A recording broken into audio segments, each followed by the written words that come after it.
Hello friends, welcome to Happy Gardener. So you see these kind of things come to your plant. Of course, you could use pesticides and try to remove them.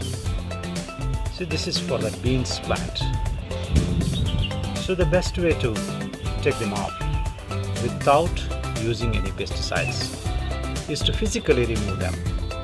In order to physically remove them, either you must use the bare hand or you must use a nice brush so that the buds are not disturbed, but whatever is that insects which are actually inhibiting the growth should be and can be removed.